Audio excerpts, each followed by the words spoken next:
All right, let's take a closer look at some other stories in Behind the Headlines. The New York Times reports on our top story. US President Joe Biden says Russia will pay a price for trying to influence last year's presidential elections, branding Vladimir Putin a killer. Here in the UK, the Times has more on that landmark court ruling that means Uber now has to pay thousands of drivers a minimum hourly wage, also holiday pay and pensions. So we could be carrying two passports this summer. The Independent has more on that EU proposal to create vaccine passports in a bid to save the struggling tourism sector. And birdsong. It's passed from one generation to the next, but what happens when the bird is on the brink of extinction? The Regent Honeyeater is forgetting its song as the species dies out. And this story is in Australia's Geographic magazine. Well, I'm joined now by the French-Algerian journalist Nabila Ramdani and political editor at the Sunday Mirror, Nigel Nelson. Thanks to both of you for joining us. Nigel, let's start firstly with our main story. President Biden says Vladimir Putin is a killer and will pay a price for interfering in the 2020 elections. Nigel, what do you make of these pretty powerful comments? Well, the likelihood is that it'll mean more sanctions on Russia. I think that stuff like this has been going on for some time. And we've got to really understand that while this is deliberate Russian foreign policy, there's no real strategic goal at the end of it, apart from Vladimir Putin's desire to destabilize the West. And he does that by sowing dissent and mistrust. And so various methods are used. He has these social media robotic trolls, which are often attractive young women, and they're automatically generated on social media with different messages, conspiracy theories, and so on. I don't think that President Putin actually thought he could change the result of the US election. Might swing a few votes here and there, but the idea is just to actually sow as much chaos as he possibly can.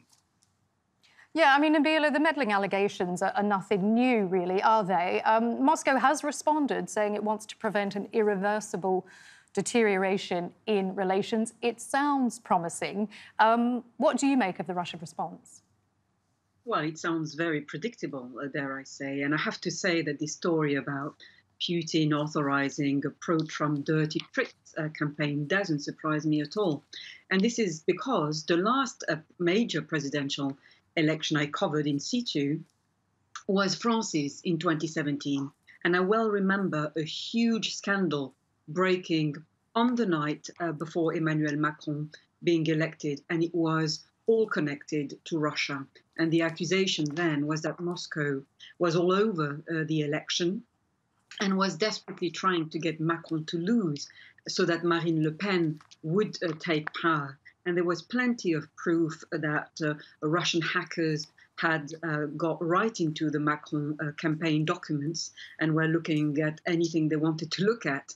And Putin's chosen worldwide allies are normally pretty easy to spot. And both Trump and Le Pen are perfect fits, I have to say. And so according to this American intelligence, Russia wanted to hurt the Biden candidacy, which isn't surprising. And that's why we had, Trump's lawyer, Rudy Giuliani, pushing all the conspiracy theories about the Biden family links with Ukraine, for example. So, Nigel, are we back to the Cold War again? Let's say it's getting slightly chillier, I would have thought. No, not absolutely back to a Cold War. I mean, I don't think anyone wants that. But clearly that, certainly Britain has just declared that Russia is our public enemy number one. Of course, we saw Russians coming over here and poisoning Salisbury and trying to kill a Russian spy. So those are the kind of things that I think will continue, provided President Putin just uses social media, doesn't do too many more poisonings. Probably this war will not get any colder. OK, moving on. Uber is to pay its 70,000 UK drivers a minimum hourly wage, also holiday pay and pensions after a landmark Supreme Court ruling. Nabila, many people saying this is a positive step. Well, indeed, I think this a new court ruling means that Uber is to guarantee its 70,000 UK drivers a minimum hourly wage, holiday pay, and indeed a pension. And this is, of course, terrific news for a notoriously exploited workforce. And while it's great for those operating in Britain, those in American states, and especially states such as California, won't enjoy these kinds of benefits, however. And Uber, like many delivery and indeed courier companies, have continually argued that its drivers are independent, self-employed partners who are not entitled to basic rights enjoyed by other workers. And this once again shows huge differences between conditions for people in Europe and the United States, which can be absolutely brutal. And we often hear about millions who live in the US without health insurance. And I know that the wealth divide in states like California gets worse all the time, and there is certainly no NHS over there. So this ruling by the UK Supreme Court dismissed Uber's appeal against the 2016 landmark employment tribunal, which ruled that its drivers should be classed as workers. So I have to say, well done to the UK judges. Nigel, do you think this will have ramifications for the entire gig economy and the millions of workers who juggle these short-term jobs on a daily basis?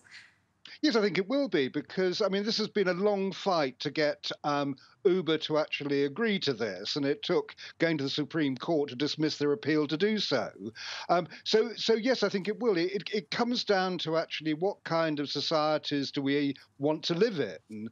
And obviously, from a boss's point of view, it's much easier not to give legal rights to your workers, and much cheaper too. In the Uber case, it's not gone quite as far as it should have done, because drivers only get paid for when they get a job and to drop off, not for the entire time they're actually working. But yes, it will start, I hope it'll start making other countries think about their gig economy and about treating workers properly.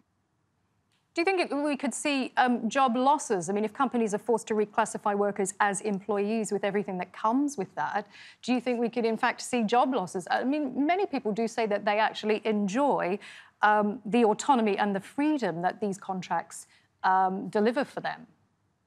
Well, there's always the danger of that. Yes, I mean, job losses are always a possibility.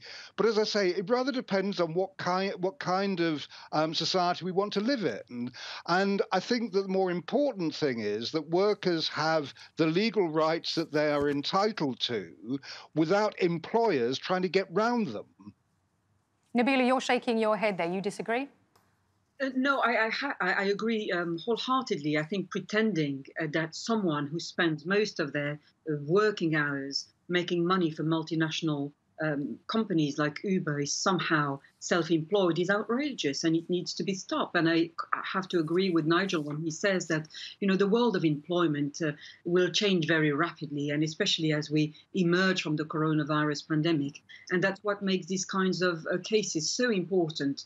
And this is, of course, in contrast with you know, the notoriously exploitative gig economy in California, where professional drivers are among many treated with abject contempt. And cradle-to-grave protection used to be the mantra of many responsible companies. And those days are long past for most organizations. But when people are working so hard for them, then they should be respected as proper employees. OK, moving on, the European Union is set to unveil a vaccine passport scheme allowing free travel this summer and to hopefully support the struggling tourism sector. Thoughts on this? Nigel? Well, I mean, I think it's a step in the right direction. I think it needs to go an awful lot further. It's all very well for the European Union to have a passport, but what we really need is one that's recognised throughout the world. And probably the way forward is for the World Health Organization to set some kind of common criteria. Because your problems are, do you just have a passport when you've had the vaccination? Or are you then allowed to travel with a negative test? That's the idea from Europe is you can have both. But obviously with vaccinations, the problem has been young people, anyone under 18, is not going to be vaccinated. So all they can do is provide negative tests. Also, we may well end up needing a passport to get into a restaurant, theatre, cinema, nightclub, something like that. So there's a whole big issue about how this goes forward. But I do think that international agreement is probably the best way. Yeah, Nabila, do you think this is about saving, is it about coronavirus, or do you think it's about saving the economies of these countries that rely heavily on tourism? I think it's to do with both, frankly, the economy and especially health concerns and a way out of the pandemic. And this is, to me, genuinely good news because it's so easy to be pretty negative about everything right now, especially anything that relates to the coronavirus epidemic. And what the EU is effectively proposing is a digital certificate that will kickstart foreign travel in an age when we all hope that the vast majority of people will be vaccinated against COVID-19, and those who have been vaccinated will be able to travel freely, along with those with negative COVID-19 tests, or indeed those who have recovered from the disease and can prove it. And the idea is that there will be no discrimination involved in the system, although clearly those who actually have COVID-19 will be discriminated against, even if they have no symptoms, which can be quite common. So the European Commission officials basically have made clear that they want to avoid discrimination, but I'm afraid that those who simply do not want to be vaccinated in future will certainly face discrimination, and this is absolutely inevitable unless we want but to. But it's not just the sort of people who are against vaccine. I mean, not everybody will be vaccinated. People go on holidays with their kids. They won't probably be vaccinated. How is this going to be workable? Well, it's workable if you have a common criteria. That's the point of making it international. So it may well be that the vaccination isn't the be all and end all. It may be you just have to have negative tests before you travel. But whatever it is has got to apply to everybody, and that's why the World Health Organization is probably the right body to design something like this. All right, well, lastly, we fly into our last story. Now, what happens when a bird forgets its song? This is such a sad story. In Australia, the native habitat of the Honeyeater is being destroyed, and young birds aren't mixing with older birds to learn their song, so the species is dying out as a result. Nigel, you know the feeling of when you forget the words to that song? But it is like a language. It's almost like a language dying out, isn't it? That's right. Well, I mean, the birdsong, I didn't know before I read this piece because I'm not an ornithologist, but apparently birdsong is like human language. It's passed from generation to generation. And I'd urge everyone to Google this piece from Australian Geographic because they show how, as the species is beginning to become extinct, they no longer can do their bird songs. So it's a mating ritual. And Australian Geographic gives examples. So when they're singing properly, you get a rather nice flirtatious "come hither" little song. And when they've forgotten the words, it's rather shrill and off-putting. So, as I say, it's worth listening to. I mean, Nabila, it's obviously not just the species of this bird. I mean, other species around the world are under threat. It's interesting here that natural behaviours are so essential for those animals to survive and thrive. It's not that they're at risk of poaching or illegal trade.